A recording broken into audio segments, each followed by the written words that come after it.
അപസ്മാര രോഗിയായ ഒരു പെണ്ണ് നബിയുടെ അടുക്കൽ വന്ന് ചോദിക്കുന്നുണ്ട്, പ്രവാചകരെ, നിങ്ങൾ എനിക്ക് വേണ്ടി പ്രാർത്ഥിക്കണം റസൂലേ, എൻ്റെ അപസ്മാര രോഗം എന്നെ വല്ലാതെ വിഷമിപ്പിക്കുന്നുണ്ട് പ്രവാചകരെ, അതുകൊണ്ട് ഈ രോഗം മാറാൻ പ്രാർത്ഥിക്കണമെന്ന് പറഞ്ഞപ്പോൾ റസൂലുള്ളാഹി സ്വല്ലല്ലാഹു അലൈഹി വസല്ലം പറഞ്ഞു, പെണ്ണേ, വ ഇൻ ശിഅ്തി സബർതി ലകിൽ ജന്ന, നീ ക്ഷമിക്കാൻ തയ്യാറാണോ, നിനക്ക് സ്വർഗമുണ്ട് എന്ന് പറഞ്ഞപ്പോൾ ആ പെണ്ണ് പറഞ്ഞു, അള്ളാഹുവിൻ്റെ പ്രവാചകരെ, എങ്കിൽ ഞാൻ ക്ഷമിച്ചു കൊള്ളാം എന്ന്.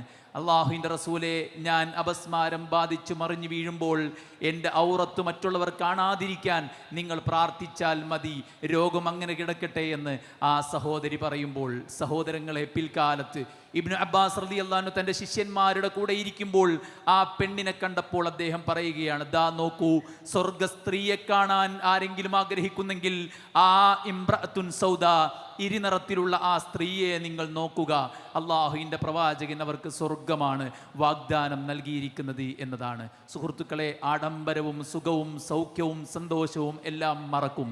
നമ്മുടെ സ്വത്ത് മറ്റുള്ളവർ വീതം വെക്കും. നമുക്ക് മീതെ 3 പിടി മണ്ണ് വാരിയിട്ട് നമ്മുടെ ഉറ്റവരും ബന്ധുക്കളും തിരിച്ചു പോരുന്ന ആ ഏകാന്തതയുടെ നിമിഷത്തിൽ നമുക്ക് വിജയിക്കണം. അത് വിജയിക്കാൻ വേണ്ട വിദ്യാഭ്യാസം നാം പഠിക്കണം. അതിനുവേണ്ട വിശ്വാസം നാം കൈമുതലാക്കണം. മരിക്കും മുമ്പ് അവിടേക്കുള്ളത് നാം തയ്യാറാക്കി വെക്കേണ്ടതുണ്ട്.